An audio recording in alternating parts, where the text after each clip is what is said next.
इस वीडियो में आज हम लोग बात करेंगे कि अमीबा में पोषण किस प्रकार से होता है।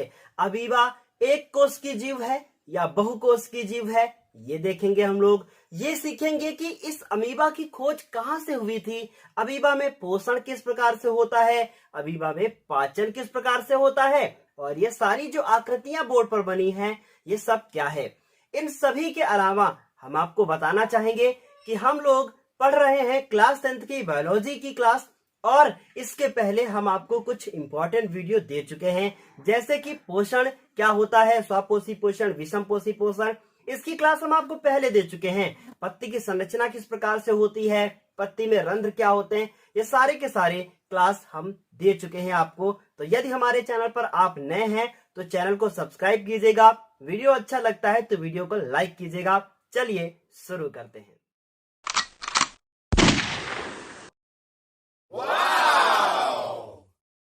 तो हम लोग शुरू करेंगे कि अमीबा की खोज किसने की थी। अमीबा की खोज की थी रसेल वॉन रोसेनहॉफ ने की थी। किसने की थी? रसेल वॉन रोसेनहॉफ ने की थी। कब की थी? 1755 में, मतलब 1755 में की थी।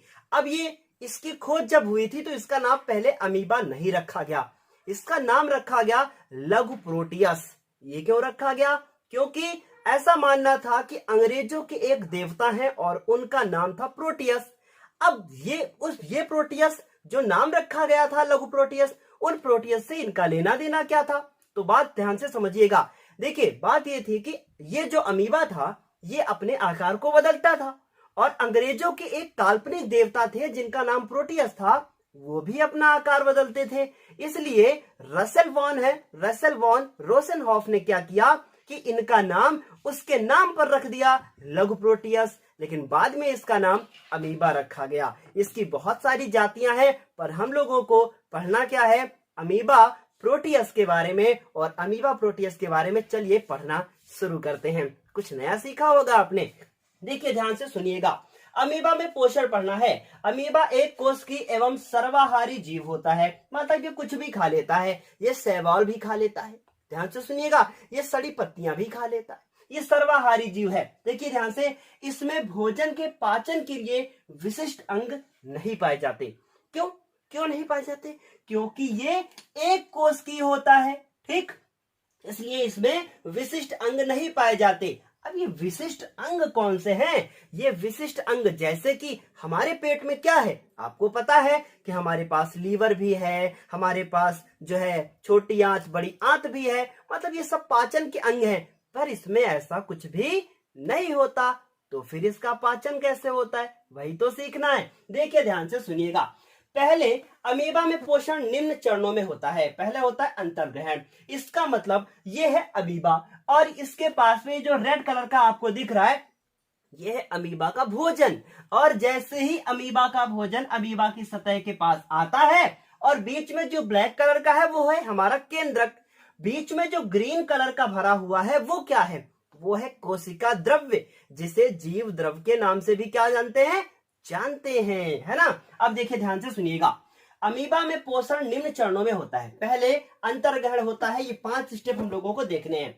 अमीबा में अंगुली, बाद में हम लोग क्या है एनिमेशन के थ्रू भी समझेंगे, तो धैर्य बनाए रखें। देखिए, अंतर्ग्रहण, अमीबा में अंगुली जैसे, अंगुली मतलब जैसे हमारी उंगलियां होती हैं, ऐसे क्या होते हैं? प्रवर्ध होते हैं। इन्हें हम लोग क्या कहते हैं? प्रवर्ध कहते हैं। इन प्रवर्धों का कुछ नाम होता है, इनका इंग्लिश में नाम होता है स्यूडोपोडिया। बच्चे देख के ही डर जाते हैं, स्यूडोपोडिया क्या है? इन स्यूडोपोडिया को कूटपाद के नाम से जानते हैं या पादाव के नाम से भी जानते हैं। तो क्वेश्चन आ गया कि स्यूडोपोडिया क्या है, तो आपको बताना है कि अमीबा में उंगली के आकार के प्रवर्ध होते हैं जिन्हें स्यूडोपोडिया कहते हैं। अब इनका काम क्या है आगे देखते हैं। देखिए, जिन्हें कूटपादाव या स्यूडोपोडिया कहते हैं, भोजन के संपर्क में आते ही ये कूटपादों से घेर लेता है। जैसे ही भोजन के संपर्क में आएगा अपने दोनों कूटपादों से ये घेर लेगा। देखिए क्या लिखा है, भोजन के संपर्क में आते ही कूटपादों से घेर लेता है। किसको घेर लेता है? भोजन को घेर लेता है, और खाद्य रेतिका बनाता है। खाद्य रिक्तिका मतलब अपने शरीर के अंदर एक गोला बनाएगा, जैसे मान लीजिए मेरा ये हाथ है अमीबा, ये ऐसे बनाएगा और ऐसे करके ऐसे बंद कर लेगा, अभी हम एनिमेशन के थ्रू समझेंगे, और यहाँ पे इसका भोज्य पदार्थ इकट्ठा हो जाएगा। फिर देखो ध्यान से क्या होगा, अब घेर लिया मतलब अपने शिकार को ऐसे दबा लेगा ये, फिर होगा क्या, अब देखो ये अंतर ग्रहण तो इसने कर लिया, मतलब अपने अंदर ग्रहण कर लिया। समझ में आई बात, ध्यान से समझिए, यह अमीबा, यह है इसका भोज्य पदार्थ या इसको खाद्य कण भी कहा जा सकता है। फिर उसके बाद अगले स्टेप में क्या होगा, ये अपने दो स्यूडोपोडिया मतलब कूटपाद को बनाएगा और उसको घेर लेगा। सवाल ये उठता है कि इसके क्या कूटपाद दो ही होते हैं जैसे हमारे दो पैर होते हैं? नहीं, कहीं से भी ये बना सकता है, क्योंकि इसका आकार कैसा होता है, अनिश्चित होता है। बहुत सारी जानकारी इस क्लास में देने वाले हैं हम आपको। फिर देखिए क्या है, खाद्य रिक्तिका में ट्रिप्सिन, पेप्सिन आदि एंजाइमों द्वारा भोजन का पाचन हो जाता है। ट्रिप्सिन, पेप्सिन लिख दिया है मैंने, एमाइलेज हो सकता है, HCl हो सकता है, वो डिपेंड करता है कि भोजन कैसा है, ठीक, इसलिए मैंने ट्रिप्सिन और पेप्सिन और आदि लिख दिया। अब इसके अंदर ये पाचन हो जाएगा, मतलब जैसे हम लोग पाचन करते हैं वैसे ये भी पाचन हो जाएगा। फिर क्या होगा, अब अवशोषण करेगा। भाई अगर मैंने पचा तो लिया है, अब उसको अवशोषित तो करेंगे तभी तो इसको फायदा होगा। क्यों, मैंने आपको बताया था ना कि पहले क्या होता है, पहले हम लोग खाएंगे, फिर पाचन होगा, फिर अवशोषण होगा कि नहीं होगा, तो इसका मतलब पाचन हो चुका है। अब देखो खाद्य रिक्तिका में पचा हुआ भोजन, तो खाद्य रिक्तिका में पचा हुआ भोजन एंडोप्लाज्म में विसरित हो जाता है। एंडोप्लाज्म क्या होता है, 9th में आपने पढ़ा था, और अगर हम बहुत डीप में जाने की कोशिश नहीं कर रहे हैं, यहां पर इसके केंद्रक के पास एंडोप्लाज्म, और वहां पे ये विसरित मतलब फैल जाता है, ठीक। अब स्वांगीकरण क्या है, ये अलग से पूछ लिया जाता है, ये इंपॉर्टेंट है, ये अलग से पूछ लिया जाता है कि स्वांगीकरण क्या होता है।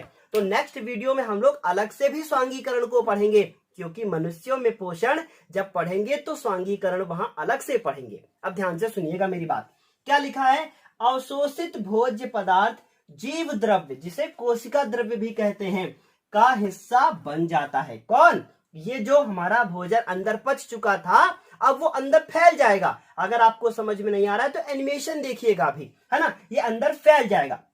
फिर उसके बाद अंदर जब चला गया तो उसको हम लोग कहेंगे स्वांगीकरण, और इंग्लिश में इसे एसिमिलेशन कहते हैं, पर मैंने इंग्लिश का नाम अभी यहाँ पर नहीं लिया, कुछ भी इंग्लिश में नहीं बताया मैंने, इसे क्या कहते हैं, स्वांगीकरण। फिर उसके बाद बहिक्षेपण क्या होता है, जैसे कि हम लोग खाना खाते हैं, खाना मेरे पेट में गया तो हम लोगों ने अंतर्ग्रहण किया, फिर पाचन किया अंदर से, फिर उसके बाद अच्छी अच्छी चीजें, उससे प्रोटीन वगैरह और ये सब अवशोषित कर लिया। अवशोषित करने के बाद क्या किया, अब वो उससे पचा हुआ भोजन हमारे अंगों में जाने लगा, तो उसे स्वांगीकरण कह दिया। फिर क्या होगा, जो भोजन नहीं पच पाया है वो हमारे शरीर से बाहर भी तो जाएगा। ठीक उसी प्रकार इस अमीबा में जो भोजन नहीं पच पाता है वो उसके जो है सतह से बाहर निकल जाता है, जिसे कहते हैं बहिक्षेपण। तो अपचित भोज्य पदार्थ अमीबा की सतह से बाहर हो जाता है, जिसे बहिक्षेपण कहते हैं। एक बार इसका स्क्रीनशॉट ले लीजिए, फिर एनिमेशन के थ्रू समझते हैं और मात्र 1 मिनट में इसे और डीप में समझते हैं। चलिए जल्दी से स्क्रीनशॉट ले लीजिए। अब समझते हैं हम इसे एनिमेशन के थ्रू। एनिमेशन में देखिएगा, ये है अमीबा और बीच में जो नारंगी रंग का गोला है ये है इसका केंद्रक। इस अमीबा का आकार अनिश्चित होता है, ये अपने 2 कूट पाद बनाएगा। उसके बाद हरे रंग का जो ये भोजन आपको यहाँ पर दिखा है, ये भोजन इसकी सतह के पास आएगा और इन कूट पाद के द्वारा घिर जाएगा और एक भोज रिक्तिका का निर्माण करेगा, जिसे खाद्य रिक्तिका भी कहते हैं।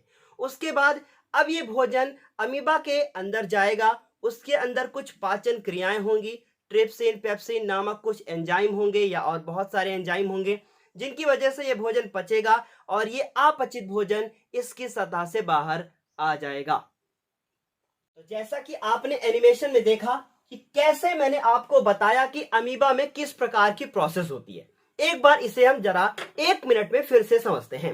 अंतर्ग्रहण, खाना खाना, उसके बाद जैसे ही अंतर्ग्रहण हो जाएगा फिर पाचन होगा। पाचन के बाद क्या होगा, भोजन वहां से जो अच्छी अच्छी चीजें भोजन में थी, जैसे कि भोजन में क्या अच्छा था, प्रोटीन था, वसा थी, इन सबको वो खींच लेगा। कौन? हमारे शरीर में जो अंग है। उसी प्रकार इसमें, ठीक है, इसमें अंग नहीं है तो ये क्या करेगा? पाचन कर लेगा, क्योंकि इसके अंदर कोशिका द्रव्य होता है और उसमें बहुत सारे एंजाइम्स होते हैं। फिर देखिए अवशोषण, स्वांगीकरण। अच्छा, एंजाइम क्या होता है?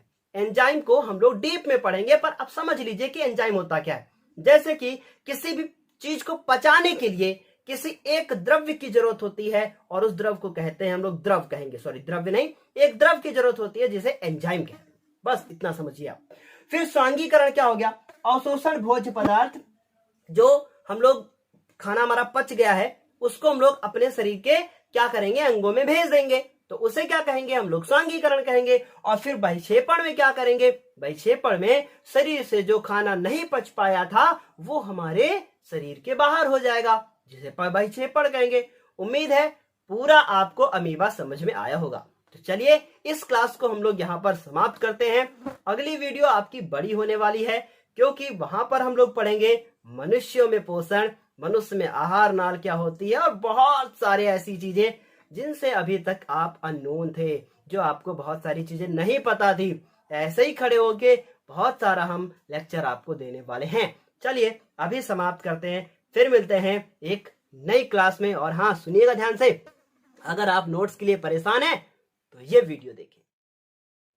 यदि आप नोट्स के लिए हैं परेशान तो आपको करना होगा टेलीग्राम डाउनलोड, और टेलीग्राम डाउनलोड करने के बाद वहां आपको सर्च करना होगा ज्ञानोदय के गुरुजी। जैसे ही आप ज्ञानोदय के गुरुजी वहां सर्च करेंगे आपको मिलेगा एक चैनल जो होगा एकदम फ्री, और वहां से आपको मिलेगा डेली नोटिफिकेशन और स्टडी मटेरियल।